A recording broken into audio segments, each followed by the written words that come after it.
Hello everyone, welcome back to YouTube channel career stock. మరి intermediate exams అయిపోయాయి కదా, మీరు ఎగ్జామ్స్ ఎలా రాశారు అనేది కామెంట్స్లో చెప్పండి. సో ఎగ్జామ్స్ అయిపోయాయి ఇంకా చిల్ అని అనుకుంటున్నామేమో, కానీ మనకి కాంపిటేటివ్ ఎగ్జామ్స్ ఉన్నాయి ముందు. సో వాటికి కూడా మనం ప్రిపేర్ అవ్వాల్సి ఉంటుంది.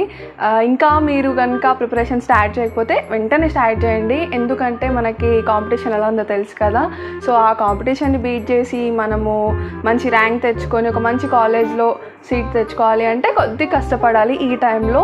అండ్ ఈ టైంలోనే మీరు ఇంకా ఎక్కువ ఎఫర్ట్స్ పెట్టాల్సి ఉంటుంది, ఎందుకంటే తర్వాత మళ్ళీ రిగ్రెట్ అయ్యేది మనమే. ఒకవేళ మంచి కాలేజ్లో సీట్ రాకపోతే ఆ టార్చర్ అదంతా వేరేలాగా ఉంటుంది. సో అదంతా మనకు వద్దు అనుకుంటే మనం ఇప్పుడే బాగా చదువుకొని మంచి ర్యాంక్ తెచ్చుకుంటే బాగుంటుంది. సో ఎంసెట్ ప్రిపరేషన్ అనగానే చాలామంది ఏం చేస్తుంటారంటే ర్యాండమ్గా చదివేస్తూ ఉంటారు అండ్ కొన్ని మిస్టేక్స్ చేస్తూ ఉంటారు.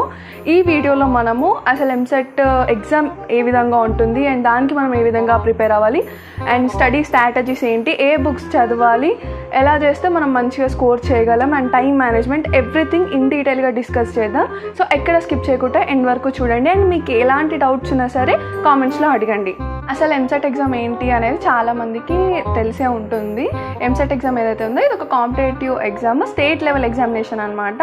మీరు ఇంటర్మీడియట్ పూర్తి చేసిన తర్వాత ఈ ఎంసెట్ రాసి దీని త్రూ ఒక మంచి కాలేజ్లో సీట్ సంపాదించడానికి ఈ ఎంట్రన్స్ ఎగ్జామ్ అనేది రాస్తారు. అయితే ఈ ఎగ్జామ్ ప్యాటర్న్ ఏ విధంగా ఉంటుందంటే దీనికి మొత్తం 160 క్వశ్చన్స్ ఉంటాయి, 160 మార్క్స్కి. నెగిటివ్ మార్కింగ్ ఏమీ ఉండదు.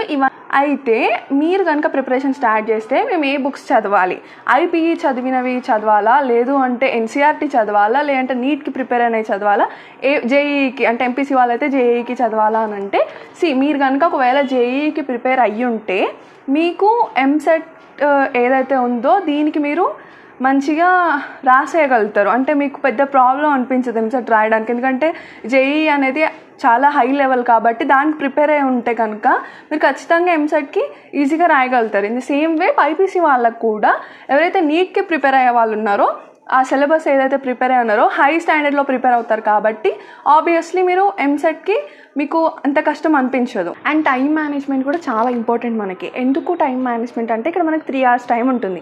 ఈ 3 hours టైంలోనే మీరు ఎగ్జామ్ మొత్తం కంప్లీట్ చేసేయాలి అండ్ మొత్తం 180 క్వశ్చన్స్ ఈ 3 hours టైంలో మీరు చేయాల్సి ఉంటుందన్నమాట. అక్కడ ఏమవుతుందంటే మనం ప్రాపర్ ప్రాక్టీస్ లేకపోతే తీరా ఎగ్జామ్ హాల్లోకి వెళ్ళిన తర్వాత నాకు టైం సరిపోదు, అరే టైం ఉంటే నేను అవి అటెంప్ట్ చేసేదాన్ని కదా, టైం సరిపోలేదని చెప్పి తర్వాత వచ్చి బాధపడతాం. సో అలా అవ్వకుండా ఉండాలంటే మనకు ప్రాక్టీస్ బాగా అవ్వాలి. ప్రీవియస్ ఇయర్ క్వశ్చన్ పేపర్స్ చేయడము అండ్ ప్రాక్టీస్ మాక్ టెస్ట్లు ఉంటాయి కదా, ఇవన్నీ మీరు ఇంట్లో ఉన్నప్పుడే టైం పెట్టుకొని టైం బాగా అలవాటు అయ్యేలాగా మీరు ప్రాక్టీస్ చేస్తే కనుక అక్కడికి వెళ్ళాక మనకి ప్రాబ్లం ఉండదు అనమాట. సో టైం మేనేజ్మెంట్ అనేది చాలా ఇంపార్టెంట్, ఇదైతే ప్రాక్టీస్ ఖచ్చితంగా చేయండి. సెకండ్ థింగ్, మీరు ఏదైతే ప్రిపేర్ అవుతున్నారో ప్రిపరేషన్ వెయిటేజ్ ప్రకారం ప్రిపేర్ అవ్వండి. ఇప్పుడు ఉన్న చాప్టర్స్ అన్నీ చదవాలని ఏం లేదు. ఎందుకు అన్నీ చదవాలని లేదంటే టైం తక్కువ ఉన్నప్పుడు ఏవైతే ఎక్కువ వెయిటేజ్ ఉన్న చాప్టర్స్ ఉన్నాయో వాటి మీద ఫస్ట్ ఫోకస్ చేసి వాటి మీద కమాండ్ తెచ్చుకుంటే బెస్ట్. అండ్ రీసెంట్గా నన్ను ఎవరో అడిగారు ఇన్స్టాగ్రామ్ Q&A సెషన్లో చీట్ కోడ్స్ చెప్పండి అక్క అని. చీట్ కోడ్స్ ఇవన్నీ వర్కౌట్ అవ్వవు, అస్సలు వర్కౌట్ అవ్వవు. చీట్ కోడ్స్ అనేవి ఏంటి, అది ఎప్పుడో చెప్పలేము, వర్క్ అవ్వవు, మ్యాక్సిమం వర్క్ అవ్వవు.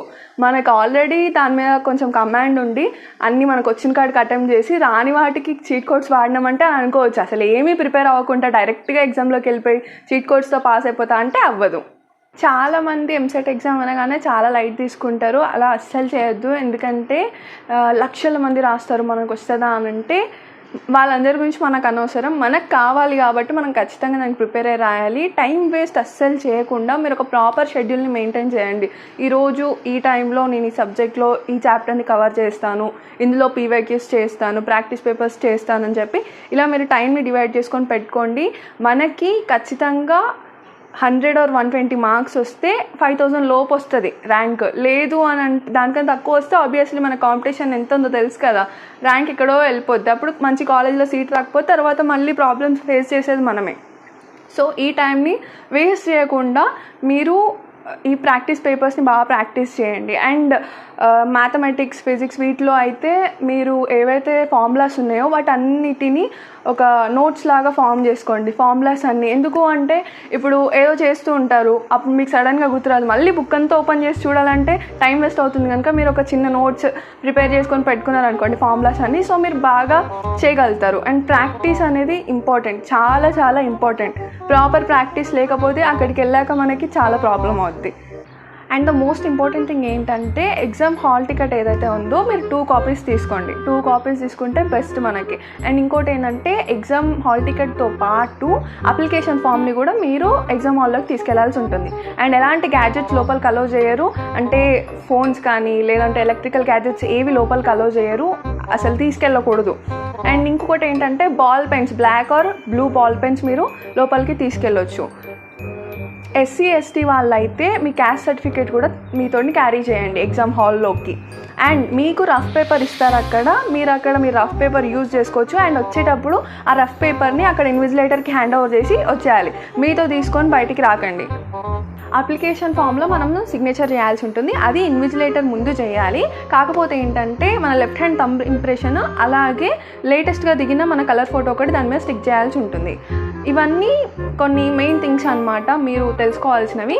సో ఇంతే మరి వీడియోకి. ఇంకా మీకు ఏమైనా డౌట్స్ ఉంటే కామెంట్స్లో అడగండి. అండ్ మీకు ఇంకా ఎలాంటి వీడియోస్ కావాలనేది కూడా చెప్పండి.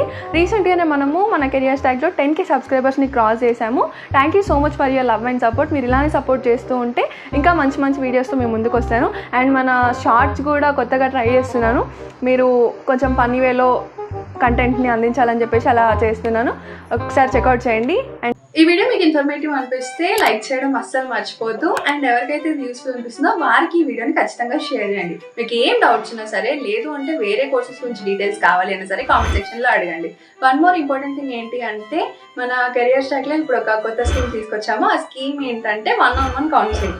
మీకు కెరియర్ గురించి ఎటువంటి క్వైరీస్ ఉన్నా సరే, ఎలాంటి డౌట్స్ ఉన్నా సరే, మేము మీతో 10 minutes కాల్లో మీ డౌట్స్ అన్ని క్లియర్ చేస్తాం అన్నమాట. మరి ఇదంతా ఎలా ప్రాసెస్ ఏంటి అంటే నేను కింద డిస్క్రిప్షన్లో ఒక లింక్ అయితే ఇచ్చాను, ఆ లింక్ మీద క్లిక్ చేసి మీరు ఫామ్ని ఫిల్ చేయండి. మేమే మీకు కాల్ చేస్తాం, 1-on-1 కౌన్సిలింగ్ ఇస్తాము. అది మాత్రమే కాకుండా ఇప్పుడు వాట్సాప్ ఛానల్ కూడా క్రియేట్ చేశాను రీసెంట్గానే. జాబ్ అప్డేట్స్ ఏవైతే స్టోరీలో పెడుతున్నానో వాట్సాప్ ఛానల్లో పెడుతున్నాను. అండ్ సమ్ ఇంపార్టెంట్ స్టఫ్ ఏమున్నా సరే వాట్సాప్ ఛానల్లో పోస్ట్ చేస్తున్నాను. సో వాట్సాప్ ఛానల్ లింక్ కూడా కింద ఇస్తున్నాను, అది కూడా ఫాలో అయిపోండి. Thank you so much for watching.